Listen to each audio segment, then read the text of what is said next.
Então, meu nome é Roseli Monteiro, eu sou médica sanitarista, estou acabando o projeto, na verdade, de doutorado, se Deus quiser, e o meu tema, a minha tese é sobre inovação tecnológica e sua contribuição para a eliminação da tuberculose, usando uma abordagem que é Technology Foresight para olhar para o futuro. É uma abordagem de estudo de futuro. O problema da pesquisa é saber, considerando todo esse cenário, né, de busca de eliminação da tuberculose, com algumas marcas aí que a gente não tem alcançado, mas principalmente olhando para 2050, que inovações tecnológicas em tuberculose seriam mais promissoras, né, para alcançar o mercado, ou seja, se tornar uma inovação até 2035. 2035 porque você teria um prazo aí de 15 anos para difusão dessas tecnologias e produção de efeitos delas até 2050. E a segunda pergunta, relacionada diretamente à primeira, é se as inovações que os profissionais, os especialistas consideram mais promissoras, são também aquelas de maior impacto potencial sobre a epidemia. O impacto potencial ele é secundário à análise de modelagem matemática sobre intervenções em cima da história natural da doença. Então, o nosso objetivo, né, é identificar essas tecnologias mais promissoras, mas na visão de quem? De pesquisadores e especialistas que publicam, pesquisam e trabalham com tuberculose em todo o mundo, considerando esse cenário, né? E analisar se o que é mais promissor realmente é aquilo que vai gerar impacto na eliminação. O referencial teórico, vou colocar muito rápido, é um referencial da área econômica, porque a inovação é um conceito fundamentalmente econômico, e a gente estuda inovação tecnológica porque, segundo esses autores e a corrente neo-schumpeteriana, a inovação é o motor do crescimento econômico e desenvolvimento. Ao contrário do que se pensa, na verdade, existem múltiplos fatores, né, que são contributivos ou constituem barreiras para a inovação, ainda que, desde Schumpeter, né, o que mais hoje promove inovação é o conhecimento, diferente naquela época. Então, apesar do conhecimento ser determinante, existe uma série de fatores e muitos desses fatores estão fora da ciência. Estão na economia, está no interesse, na política, numa série de coisas. Bom, como é que é o método da pesquisa, né? A gente começou fazendo revisão não sistemática da literatura, analisando publicações em geral sobre que articulava futuro e tuberculose. Além da revisão bibliográfica tradicional, a gente também trabalha com literatura cinza, porque muitos desses são opiniões de especialistas, né, consolidados a partir da sua base de conhecimento, mas que nem sempre você tem uma evidência científica já formalizada daquilo. É a análise das tendências do que ele está observando no desenvolvimento científico e tecnológico. Após isso, a gente, com essa revisão bibliográfica, a gente fez identificação e classificação das tecnologias emergentes no campo de tuberculose, fizemos elaboração do instrumento de pesquisa, o questionário perguntando sobre essas tecnologias a partir dessa revisão, e aí nós fizemos um banco de dados com 29, quase 30 mil especialistas a partir de uma busca na Web of Science, baixando 43.087 artigos. E aí tem uma equipe na UFRJ e na Fiocruz, na verdade, nos Centros Estratégicos da Fiocruz, que trabalha só com estudos de futuro, e eles conseguem retirar, extrair desses 43.087 artigos o nome dos pesquisadores e seus e-mails, que forma, então, um banco de dados que é inserido no SurveyMonkey. A gente usou a plataforma SurveyMonkey para fazer a pesquisa. Né? O pré-teste, para ver se o questionário estava inteligível, se tinham questões que tinham fugido da nossa busca, da nossa pesquisa, foi feito com especialistas convidados e todos os profissionais da rede TB foram contactados para responder o questionário e dar suas contribuições na melhoria do instrumento. Então, nós começamos a aplicar o Web Survey, desculpa, eu esqueci exatamente a data, mas foram 3 semanas de aplicação, agora em novembro. O último resultado foi dia 4 de dezembro, tá? Esses resultados estão saindo do forno. Eu tive que preparar a apresentação de segunda para hoje, por isso que não tem muita discussão, que foram os resultados que saíram, tá? Então, a gente fez a consulta a especialistas em todo o mundo, que realizaram pesquisa em tuberculose, e eles foram selecionados se eles publicaram artigos completos, revisão ou editoriais nos últimos 5 anos. Tá? Os dados da pesquisa, só para vocês terem uma ideia, foram enviados 30 mil e-mails, nós tivemos 2.700 respostas válidas, né?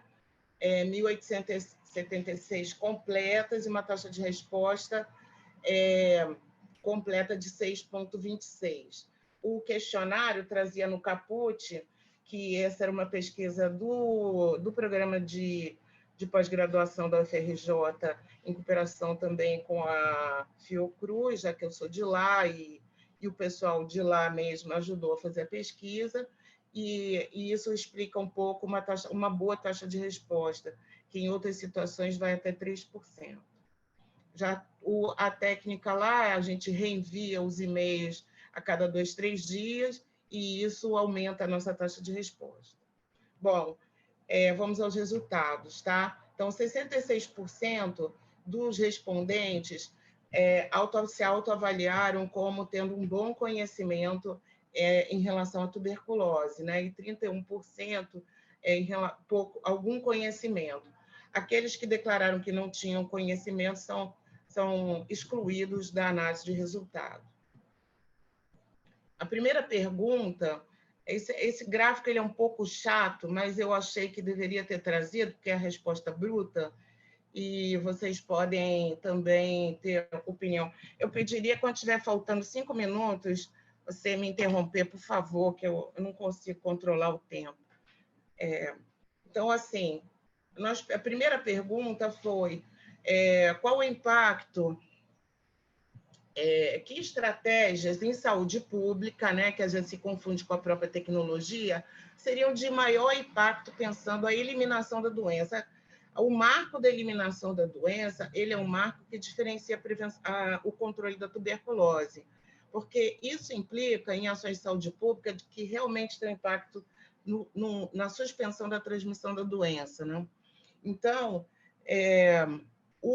a maior parte dos pesquisadores entendeu que a ação de saúde pública mais efetiva para eliminar seria a redução do tempo entre o diagnóstico e o início de tratamento. E, na sequência, muito próximo, a ênfase no controle de populações vulneráveis. E aí já vocês veem que tem uma distribuição, eram muitas opções, e as pessoas se dividiram. Mas, assim, se você olhar a nota 3, a resposta era para ser dada, desculpa, eu não sei, não falei claramente, eu colocava as opções para as pessoas e elas davam nota de 1 a 5. Então, 61% dos respondentes deu nota 5 para a estratégia reduzir o tempo entre o diagnóstico e o início do tratamento. Pertinho dele, ações de controle de população vulnerável. Em seguida, a gente perguntou qual a solução tecnológica que poderia alcançar o mercado em vários grupos. Eu sempre olhei, quer dizer, o modelo foi sempre olhar a história natural e os pontos de intervenção possíveis. Prevenir a infecção primária, controlar a infecção secundária, que eu digo, na verdade, o LTBI, diminuir o tempo de tratamento e etc. Então, nessa linha, então aqui eu coloquei todas as grandes possibilidades de intervenção, sendo elas disponíveis ou não tecnologicamente, porque nós estamos olhando o futuro, ou pelo menos tentando, né? Então, foi uma surpresa esse resultado. A maior parte dos especialistas considerou. Bom, primeiro, vocês veem que a distribuição ela é muito próxima. 39, 39, 38, ou seja, não tem muita clareza sobre isso. Mas a maior parte, se eu fizer um agregado, a gente pode dizer que a maior parte dos pesquisadores consultados consideram que novos tratamentos mais curtos e um diagnóstico point of care seria soluções mais efetivas para controlar a epidemia. Vocês podem observar que uma nova vacina vem aqui já num nível, num patamar diferente, né? E também, para esses três, vocês veem que a nota 3, que é esse cinza, ela aumenta, significa que é um divisor de águas o 3, nem ele acha muito e também não é muito negativo, mas ele fica no meio do caminho. Então, realmente o foco está aqui dentro da diagnóstico e tratamento. Depois a gente pensando, cada grupo de intervenção, então, ter uma vacina... Roseli, 5 minutos. Ih, caramba! Então, bom, ter uma vacina... Nesse caso aqui, o que ganhou a tecnologia mais promissora foi fazer uma vacina totalmente sintética, na verdade. O que eles acreditam é você integrar vários campos de conhecimento e, em segundo lugar, apesar de estar aqui, uma vacina recombinante. Foram as duas tecnologias que mais se destacaram. Em relação a point of care, eu vou falar mais um e vou parar por aqui. Eles acreditam, as três que tiveram mais relevância, mas também o grupo está muito dividido, o NAT, né, as técnicas técnicas NAT, o sequenciamento, seja whole ou alvo, e novos biomarcadores do hospedeiro utilizando técnicas ômicas, né, RNA, enfim. E o que eu vou finalizar, já que eu não vou poder apresentar todos os dados, lá no final, com as conclusões, e dizer o seguinte. Então, eles consideram que a redução, as tecnologias mais promissoras a gente já falou. O que houve maior questão aqui, né? É impressionante como a questão da LTBI, que a gente colocou como opção, e a imunização não apareceram em último lugar como intervenção de maior impacto. Eu acho que vai ter que estudar bastante para entender essa resposta deles. Uma coisa que a gente tem muito claro é que eu acho que talvez essas respostas elas sejam baseadas na compreensão da tuberculose a partir de uma visão biomédica e não uma visão de saúde pública ou de determinantes sociais da saúde, que faz com que eles continuem acreditando que a gente vai interromper a transmissão apenas fazendo diagnóstico e tratamento.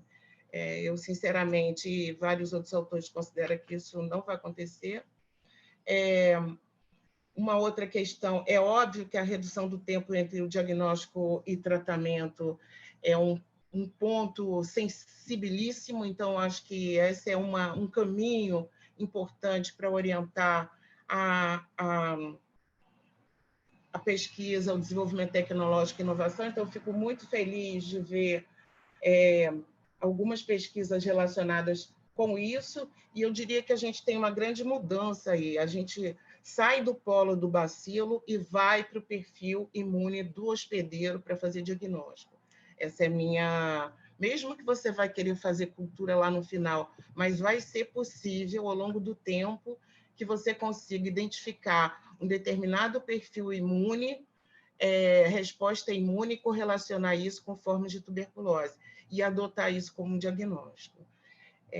Eu acredito nisso, nessa ideia, né? O que mais que eu poderia falar? Uma outra questão é que, para mim foi uma surpresa, é que, de fato, os pesquisadores acreditam que as tecnologias mais promissoras estão em novas drogas, sejam de classes químicas conhecidas ou não, e pouca aposta na terapia dirigida àquela direct, né, host therapy.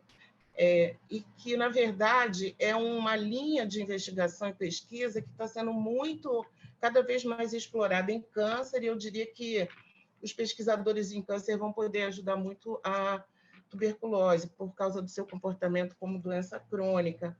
Mas essa é uma discussão que eu vou tentar fazer agora na discussão da tese, né? Em relação às vacinas, também para fechar, eu acho que ainda tem uma ideia de vacina que considera a vacina apenas aquela que previne a infecção primária. Foi pouco considerado, provavelmente, nas respostas, vacinas que dão conta de barrar a reinfecção e apenas garante a contenção do bacilo. Isso pode ser de grande efeito para o controle da doença, do ponto de vista epidemiológico, tá? Quer dizer, eu acho que, ainda que você não consiga esse top, quer dizer, há uma tendência de mudar os critérios de eficácia de vacina.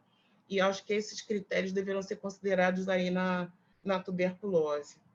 E é isso, então. Já deu 5 minutos, tem vários outros dados. Professora Anete, eu mandei ontem, né? Não sei, aí eu espero seus comentários, porque você é ótimo. Anete, obrigado. E dá uma luz, Anete. porque eu vou te falar, viu? Essas respostas foram um pouco tristes para mim. Anete, pode seguir. Eu, infelizmente, estou tendo contato agora pela primeira vez com o trabalho. Eu acabei de ver no e-mail que ontem, às 4 da tarde, você me enviou. Eu estava com vários outros deveres de casa pendentes. Desculpa, Hoje professora. não te vi. Só vi agora, na verdade, que entrou ontem. Mas eu tive contato com esse trabalho como respondente, né? Que bom! E eu comecei, inclusive, a responder. Eu respondi 2 vezes, porque na primeira eu não completei. Eu não sei como você está lidando com isso. Esses foram separados. Tá bom, porque eu entrei 2 vezes. Então, pensa nisso também. Eu também fico surpresa com algumas do conjunto de respostas, e eu acho que você vai ter que pensar um pouco. A primeira coisa que me ocorre é você pensar em quem são as pessoas que responderam. Você tinha 30 mil pessoas que você Eu tenho. contou, e Você quer ver, professora? Posso falar rapidinho, são 2 coisas. Eu tenho perfil aqui, que era o que eu ia falar, e acabei parando. Eu fico nervosa, que é muito rápido. Então, aqui, ó. É que é muito rápido, é que você é muito prolixa. Pois é, professora. Então, tá. Tá bom. Aqui, ó, 30% são cientistas de pesquisa de bancada. Aham. 76% são doutores. Uhum. Faz sentido. E isso aqui que é a coisa mais bacana, é que eu acho que, assim, olha, tem 30% de respondentes da Ásia, 22% da Europa, teve uma boa participação da América do Sul, tá? E 14% foram os americanos, tá bom? Americanos e canadenses. Pronto. Então, acho que você vai ter que fazer uma análise das respostas. É interessante fazer por por região, mas eu acho que é muito interessante fazer, não tanto por titulação, mas mais por área de atuação, porque eu acho que você vai ter uma tendência a ter pessoas que atuam, por exemplo, na área básica, dizendo que desenvolvimento de vacinas ou de biomarcadores tem mais impacto, ou é mais promissor, não sei, do que pessoas que trabalham na área de saúde pública. E, e, e assim por diante. Eu não vou ficar dando exemplos, mas eu acho que uma coisa legal vai ser, e você tem um número grande de respostas, então uma coisa interessante vai ser isso. Outra coisa interessante que eu acho que você deve fazer é analisar diferenças de quem respondeu com quem não respondeu. Quer dizer, tua amostra é significativa da amostra que você queria, é significativa, não é representativa da amostra que você queria atingir, isso vai ser uma coisa interessante de você olhar também.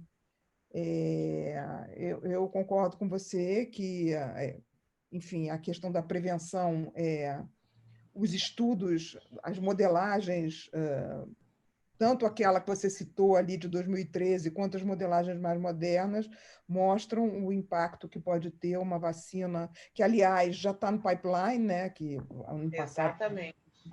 uma vacina para adultos jovens e adolescentes já infectados, Exatamente. e o tratamento da infecção latente, que, obviamente, é sempre o meu foco, né?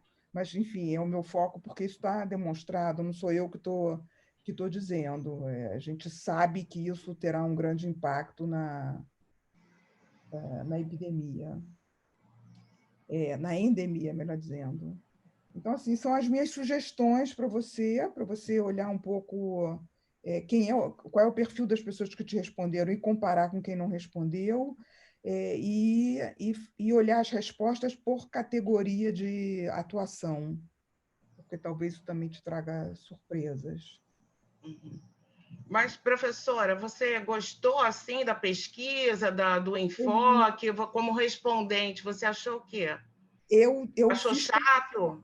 Eu me lembro, eu achei um pouquinho longo a primeira vez, eu não respondi, porque eu estava me preparando para um concurso importante, como vocês, a maioria de vocês sabe, e aí eu voltei depois do concurso para responder, marquei como dever de casa tudo e respondi depois. Mas eu achei um pouquinho longa, e eu não estou lembrando, Roseli, desculpa, mas eu fiz algum comentário no final lá, no texto, dizendo de algum problema que eu vi no questionário, alguma coisa do tipo, você não poder responder mais de alguma coisa, ou ter Dá mais alternativas. Nas alternativas, ou de você... Eu não me lembro o que foi, eu sinceramente, desculpe, eu não me lembro. Não tem problema, eu vou revisar, eu tenho todos os comentários que vai ser um outro ponto de discussão, porque eu acho que tem comentários muito interessantes, na verdade. Né? É isso, gente.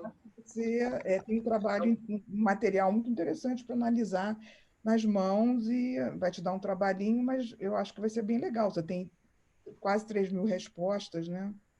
Isso. Anete, acabou? Acabei. Tá. Nós temos 8 minutos. Pergunto para o público se alguém quer fazer pergunta para Roseli, comentários.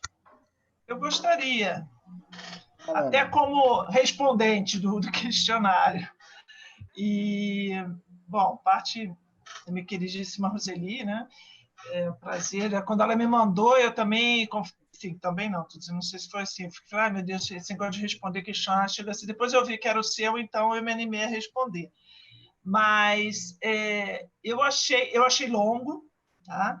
E o que a Anete falou, eu achei importante, porque, por exemplo, no meu caso específico, algumas perguntas eram muito específicas, então, fora da minha área de atuação principal. Então, por exemplo, não sei, vacina. Tinha muitas perguntas sobre vacina, né, como tinha sobre outros pontos, um detalhamento muito grande. Então, assim, eu fico perguntando se, no meu caso, por exemplo, algumas dessas perguntas eu saltei, né, porque eu não queria responder de qualquer jeito, mas, assim, até avaliar se a qualidade da resposta. Eu sei que isso vai ser difícil, porque você tem uma resposta marcada, mas não desprezar também quem fez os questionários incompletos, né? Como no meu caso, porque acho que tem perguntas que eu deixei em branco, que eu achei que eu não poderia responder com uma qualidade, né? Eu não sei se eu perdi no início, como você falou, se esse questionário ele já existia, né? E você reutilizou, ou você criou e validou isso num grupo, não foi isso? Você primeiro passou ele para um grupo pequeno de entrevistados, não foi? Eu criei o questionário a partir de revisão bibliográfica. Então, tudo que apareceu na revisão bibliográfica apontando para novas tecnologias e discutindo o futuro, as alternativas de eliminação, foram, de alguma maneira, sistematizadas no questionário. Entendi. Bom, pois então, assim, eu acho que se você separar um pouco as perguntas por categoria de perfil do respondente, talvez você, não sei, consiga entender um pouquinho mais a coerência das respostas, né? Que eu acho que vai ser diferente. E depois a minha pergunta é assim, o que fazer a partir daí, né? Você falou, como discutir isso, o que propor, né? Porque não necessariamente, eu fico pensando assim, talvez as pessoas, quando responderam, um pouco puxaram a sardinha para a própria brasa, né? Quer dizer, para mim, a prioridade é uma, porque eu trabalho com uma determinada área, mas para o outro vai ser mais importante. Então, como analisar isso de uma forma, digamos assim, para fazer uma proposta, inclusive, de, não sei, se vai proposta, sugestão, né, de investimento de áreas prioritárias, porque, enfim, é um questionário, uma questão de opinião. Mas interessante, talvez, como você falou, as perguntas abertas, né, os comentários, para você fazer uma análise até qualitativa, ver o que apareceu aí, talvez seja muito rico, talvez até mais do que algumas respostas que foram, talvez, dadas no automático, né? Não sei. É isso. Tá. Então, eu acho que assim, uma boa parte da literatura de órgãos internacionais, principalmente o OMS, ela estimula, ela não toma partido, ela não discute o futuro e ela coloca na mesma balança diagnóstico, tratamento, novos medicamentos, imunoterapia e vai por aí. Ela não se posiciona em relação ao futuro. Eu acho que isso também é uma coisa que pode influenciar os pesquisadores, porque na medida em que as pessoas não estão reforçando determinadas direções estratégicas, então você vê que eles se dividem, ou seja, tanto faz, entendeu? Tanto faz vacina como medicamento para tuberculose resistente. E eu realmente acho que, do ponto de vista da saúde pública, não deveria ser pensado dessa maneira, gente. E aí, o que, assim, uma coisa positiva é que podemos abrir um debate ou fortalecer o debate para que haja uma discussão sobre essa questão, entendeu? De que é importante e é fundamental direcionar a pesquisa. Então, não serão, com certeza, eu não sou clínica, mas assim, não serão novas drogas de base química que vão ajudar a eliminar a tuberculose.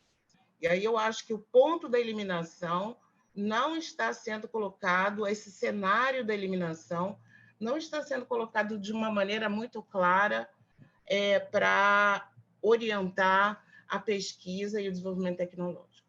Agora, sendo que eu diria que veio essa resposta, começar a basear mais o diagnóstico em perfil de resposta imune do hospedeiro. Acho que essa é uma tendência e isso vai possibilitar que a gente faça exames que não são baseados nos carros, são exame de sangue, célula periférica, isso é um ponto. O que talvez vai resolver a questão do bacilo seja o sequenciamento e a tendência de que isso seja cada vez mais automatizado. Isso vai ajudar no direcionamento do tratamento, que vai marcar bacilo resistente de não resistente. E discutir um pouco mais a questão da LTBI e de vacinas que não sejam aquelas que você vê no início, no início da década, nos anos 90, entre os anos 2000, os trabalhos estavam falando, classificavam as vacinas mais pela finalidade, ou seja, pré-infecção, pós-infecção, não sei o quê. Mas de 2010 para cá, eles já não estão falando mais nisso, né? Estão falando que vamos fazer uma vacina, mas se ela tiver uma eficácia de conter o bacilo, isso para a gente é muito bom, porque eu posso, por exemplo, fazer tratamento imunoterapia ou uma vacina terapêutica para todos os contactantes de tuberculose, por exemplo. Roselia, olha só, você começou muito bem, mas porque assim, eu acho que, obviamente, pelo que você já mostrou, acho que essa será a conclusão do seu trabalho.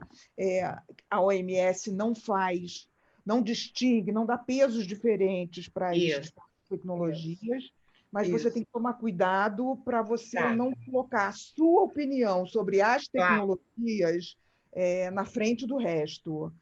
Você tem todo o direito de ter a sua opinião, eu compartilho de algumas, outras, porque eu li muito recentemente, então, por exemplo, a questão do sequenciamento é muito discutida por pessoas muito importantes e que olham para a saúde, têm esse olhar de saúde pública. Então, é uma coisa que é para se pensar, tem prós e contras, etc. Vamos pensar. Eu concordo com você que é muito improvável que uma nova droga, porque para a tuberculose sensível, temos ótimas drogas, né? Temos um regime super eficaz. E para a tuberculose resistente, não é isso que vai fazer com que a epidemia... Com essas coisas que você está falando, eu concordo, mas não importa se eu concordo ou se eu não concordo, e não importa qual é a sua opinião, desculpa, me importa para mim, para o que você vai concluir do seu trabalho. O que você vai concluir é que é necessário que a OMS, não apenas a OMS, mas os órgãos que são, enfim, formadores de opinião e de ação, se assim os financiadores, né? Licença, etc. Só toma cuidado com isso, para você não colocar a sua opinião na frente da sua conclusão principal do trabalho. Não, com certeza. Só lembrando que quando eu falei sobre sequenciamento, isso foi a resposta do questionário, tá? Não era a minha opinião. Mais de 60% considerou isso. Primeiro, RNA assinatura, RNA, não sei, enfim, esses marcadores únicos e o teste, tá? De nova geração de sequenciamento. Acabei. Desculpa, eu tenho que terminar. Já passamos de 1 minuto. Tá? Obrigado, Roseli. Obrigado, Anete. Obrigado a todos. Eu chamo agora a Evelyn para apresentar. Você já está com o host? Pode apresentar a slide, Evelyn. Ok.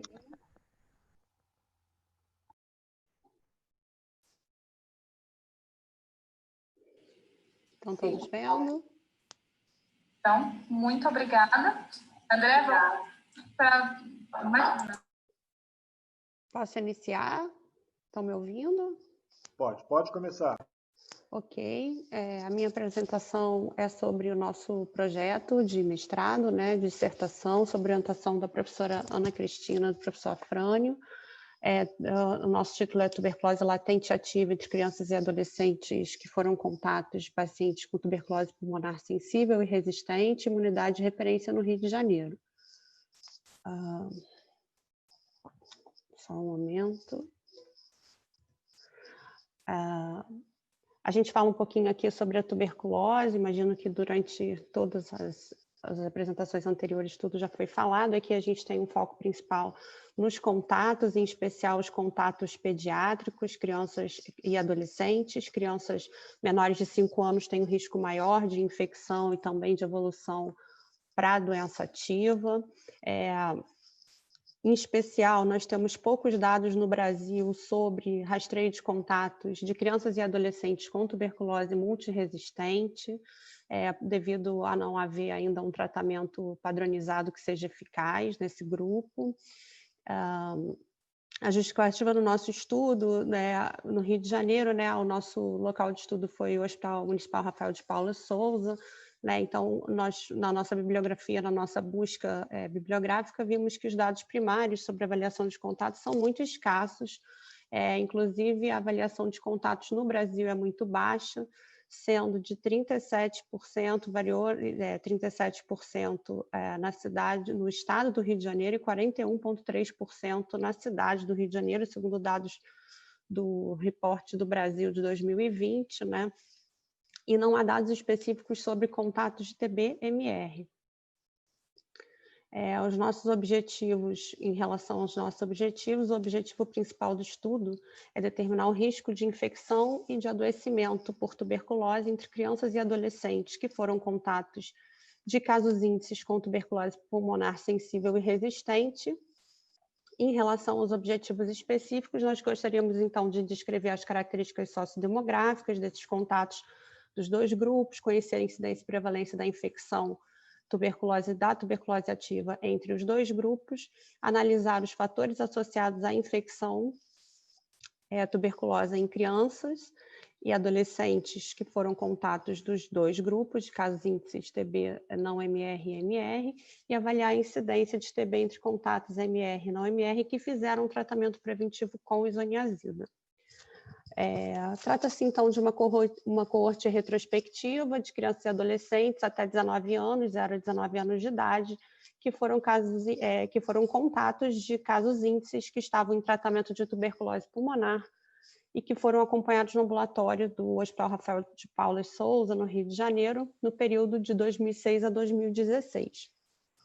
O caso índice, então, foi classificado de acordo com o perfil de resistência, tá? Entre casos índices com tuberculose sensível e tuberculose multiresistente, MDR. O critério de inclusão foi contato íntimo ou intradomiciliar com o caso índice, né, do contato com o caso índice que estava em tratamento de tuberculose pulmonar. E que tivessem realizado pelo menos um PPD, uma prova tuberculínica. E lido, né, e realizado a leitura, a inoculação e a leitura. E critério de exclusão, então, foram excluídos os pacientes, na verdade, os contatos, cujo caso índice não foi identificado, contatos que não realizaram a prova tuberculínica e contatos cujo tempo de exposição do caso índice era superior a 2 anos da data da primeira consulta, da primeira avaliação médica. Mais uma vez, a gente coloca aqui que os contatos foram classificados de acordo com o perfil de resistência do caso índice. Então, os casos índices foram divididos entre TB e MDR, que incluem aí os casos índices TB, XDR e pré-XDR, e contatos não TB-MDR, incluindo casos de monoresistência e poliresistência, além da tuberculose sensível. O diagnóstico foi feito por cultura e teste rápido molecular. Uma observação é que, como se trata de um estudo retrospectivo, as análises dos prontuários, né, então nós consideramos no nosso estudo como TB-MDR o caso índice que tinha um teste rápido molecular resistente à rifampicina, sem ainda o teste de sensibilidade antimicrobiana e que iniciou o tratamento para TB-MDR de acordo com o protocolo do Ministério da Saúde. Tá? Os perfis todos de sensibilidade foram checados no CIT-TB pela médica assistente que cuidou das crianças e adolescentes da coorte. Agora, passando um pouquinho para os nossos resultados, eu peço desculpas, estão todos em inglês, porque já está no modelo do artigo. O fluxograma 1 mostra a seleção da nossa amostra, tá? Então, nós ficamos com 439 contatos, 70,6% contatos de casos índices TB não MDR e 29,4% contatos de TB-MDR. A tabela 1 descreve as características socioeconômicas dos contatos. Então, do ponto de vista sociodemográfico, nós observamos que os avós foram o caso índice mais recorrente no grupo de pacientes não MDR, no grupo de contatos. Também vimos que o contrato intradomiciliar era maior no grupo de pacientes, de contatos de casos índices MDR. e que no grupo de contatos de casos índices MDR, a maior parte deles tinha amostra de escarro positiva, lesão cavitária e bilateral. Ainda na tabela 1, a gente vê aqui que em relação aos contatos, né, o principal sintoma foi a tosse nas crianças que eram sintomáticas, né, e que no grupo de contatos não MDR, uma criança fez terapia preventiva, já tinha feito terapia preventiva antes do estudo e 6 do grupo MDR tinham feito terapia preventiva antes da primeira avaliação no nosso estudo. O fluxograma 2, então, mostra, dentre os contatos selecionados, a nossa amostra, quem fez a prova tuberculínica, né? Então, a gente tinha 439 crianças e adolescentes que fizeram a prova tuberculínica e fizeram a leitura. Dessas, 40,5% tinham a prova tuberculínica negativa na primeira avaliação e 59,5% tinham a prova tuberculínica positiva. Tá? Dessas, 80,1% tinham a prova tuberculínica maior ou igual a 10 milímetros. Das crianças que não tinham a prova tuberculínica positiva na primeira avaliação, 52,2% realizaram uma segunda prova tuberculínica e dessas, 20,4% realizaram viragem tuberculínica. A tabela 2 mostra, então, a relação entre a prova tuberculínica entre os dois grupos, a positividade do PPD entre os dois grupos de contatos. Então, a gente vê aqui que numa primeira avaliação, no primeiro PPD, 42,6% dos contatos de pacientes não TBMR tinham prova tuberculínica negativa e 57,4% já tinham a prova tuberculínica positiva. No grupo de TB-MDR, 46% tinham prova tuberculínica negativa e 64,3% tinham prova tuberculínica positiva. Já em relação ao segundo PPD, a gente vê aí uma diferença significativa entre a viragem tuberculínica nos dois grupos, tá? Tendo uma viragem tuberculínica maior, estatisticamente significativa no grupo de tuberculose MDR, perdão, e a gente vê aqui uma alta prevalência de infecção tuberculosa nos dois grupos, quando a gente vai combinar o resultado total da prova tuberculínica. Então, 61,9% dos pacientes eram positivos, estavam infectados, né? Tinham PPD positivo, prova tuberculínica positiva no grupo não MDR e 68,2% no grupo MDR. Essa diferença não foi estatisticamente significativa entre os dois grupos, então estava em torno de 60% de positividade de infecção nos dois grupos. Em relação à tuberculose ativa, durante o nosso estudo, 11 contatos adoeceram, 7 ao baseline e 4 durante o follow-up. A incidência de tuberculose ativa foi de 1%, a prevalência total de 2,5%. Interessante que dos 4 pacientes que adoeceram durante o segmento, durante o follow-up, 3 chegaram a fazer terapia preventiva com isoniazida, porém eles não chegaram a completar o tratamento por abandono e adoeceram. A tabela 3, ela compara a taxa de incidência em relação ao adoecimento entre os dois grupos de contatos, e a gente vê que não houve uma diferença estatisticamente significativa de adoecimento entre os dois grupos de contatos. Contatos de pacientes não TBMR e contatos de pacientes TBMR. Aqui a gente faz uma divisão nessa tabela entre os 7 pacientes que adoeceram ao baseline, e a gente também tentou ver o perfil de resistência do caso índice. De todos que nós conseguimos o perfil de resistência, todos que adoeceram tanto ao baseline quanto ao follow-up eram contatos de casos índices com resistência secundária. Tá? Os 4 pacientes que adoeceram ao follow-up, 3 eram contatos de TB-MDR, e desses 3 eram também casos índices com resistência secundária. A figura 3 aqui, então, a gente tem o fluxograma de terapia preventiva com isoniazida no grupo de contatos, lembrando que todos fizeram uso de isoniazida, que era o que nós tínhamos disponível naquele período de tempo, tá?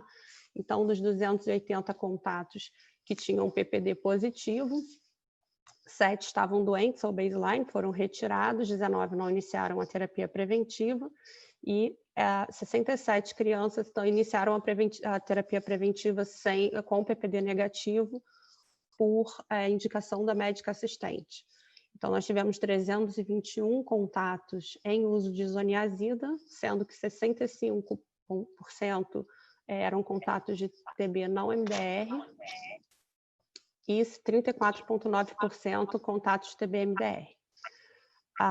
Desses, 59% dos pacientes que eram dos contatos que eram MDR completaram o tratamento. Então, a gente vê uma boa taxa de adesão, sendo que um adoeceu. Do grupo de contatos de TB não MDR, 71,5% completou o tratamento e apenas um adoeceu. A tabela 6 compara a taxa de incidência da doença ativa entre os dois grupos que fizeram isoniazida. Então, a gente vê que iniciou a terapia preventiva, 3 adoeceram, 1 iniciou a terapia preventiva. Não houve também diferença estatisticamente significativa, porque é um número muito pequeno de crianças que adoeceram. Então, devido ao número ser tão pequeno de adoecimento, a diferença não sendo significativa, né, a gente não conseguiu mostrar nenhum benefício do uso da isoniazida nas crianças que foram contatos de casos índices com TB-MDR. A tabela 7, em relação às variáveis, a regressão logística das variáveis associadas à infecção tuberculosa. Tá? Então, o que a gente veio aqui de significância foi a idade. Quanto maior a idade, maior a chance da criança estar infectada pelo MTB.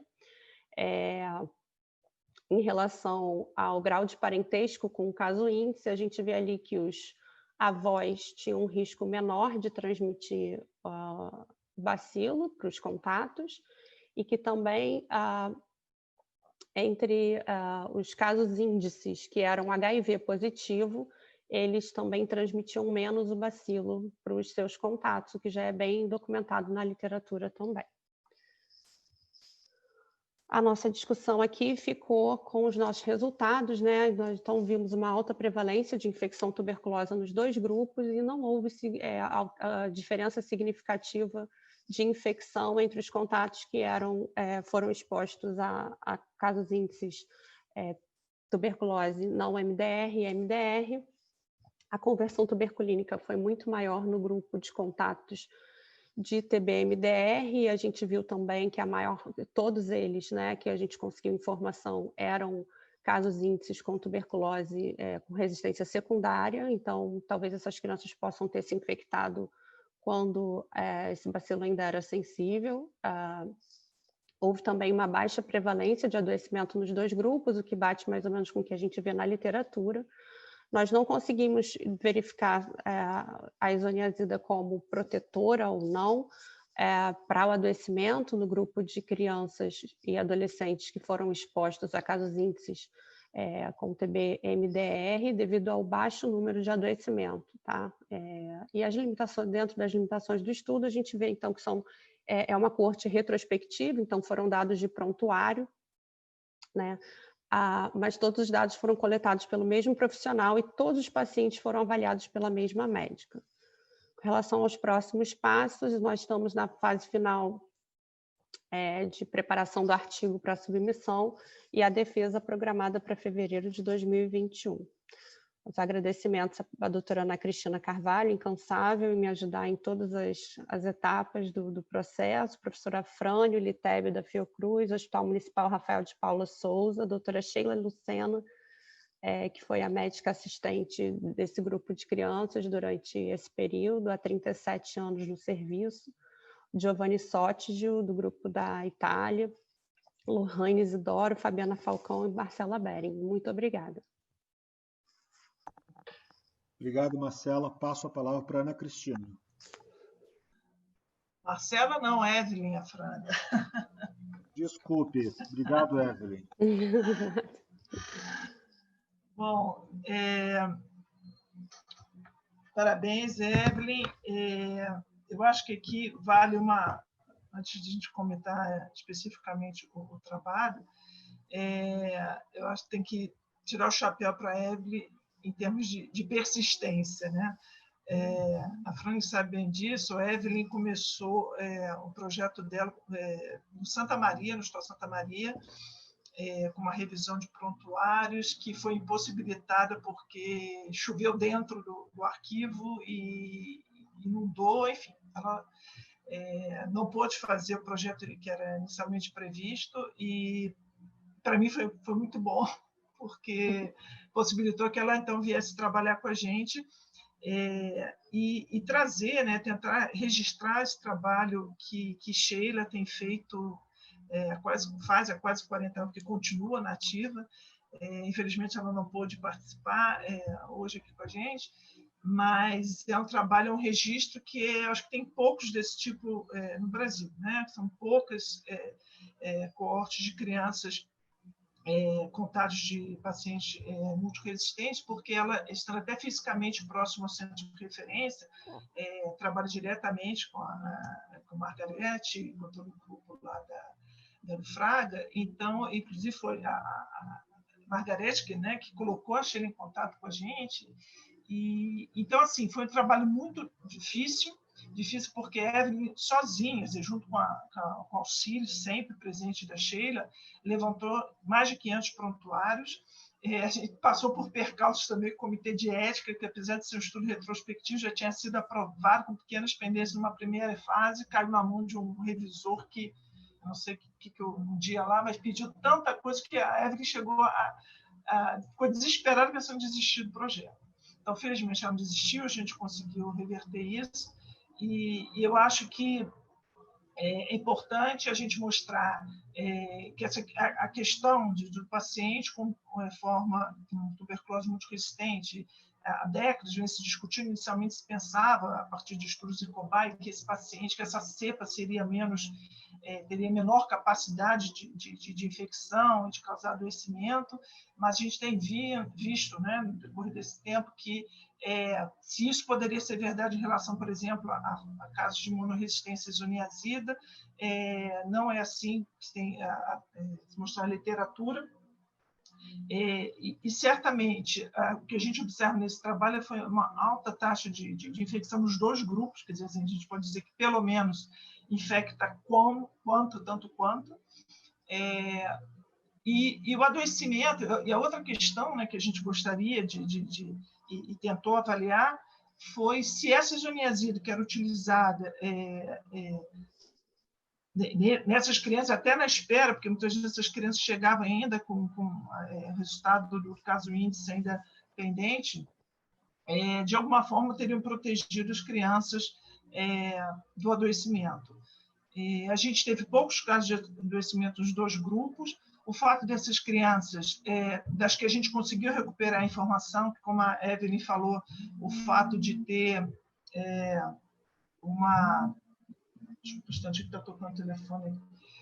O fato de ser um estudo retrospectivo, a gente teve que se basear no que estava escrito, ou no prontuário. Felizmente, a Sheila é uma pessoa muito meticulosa, então tinha muita informação, e feito apenas por uma pessoa, isso deu pelo menos uma uniformidade na coleta do dado, mas às vezes mesmo na consulta no CIT-TB a gente teve dificuldade de obter algumas informações. Então, por exemplo, questões relativas ao caso índice, ao tempo de doença, ou, por exemplo, tempo de tosse, quer dizer, outras questões ligadas à infecciosidade desse caso índice, a gente não pôde recuperar. E mesmo a questão sobre resistência primária e secundária não foi disponível para todos os pacientes, todos os contatos, né? Consequência de todos os contatos. Então, eu acho assim, o que sai desse estudo é que realmente, e se vocês forem ver nas tabelas, as taxas de incidência, lógico que tem, o número é muito pequeno, mas a gente observa que talvez, quem sabe, essa isoniazida, de alguma maneira, contato que utilizou isoniazida teve uma taxa, uma incidência menor de TB, mas, obviamente, isoniazida não é a solução para o tratamento dessas crianças, tratamento preventivo. Talvez a Evelyn possa falar um pouquinho também o que está acontecendo, né, o que está sendo feito atualmente, né, quais são os trials em curso em relação a um possível esquema preventivo que possa ser efetivo nessas crianças.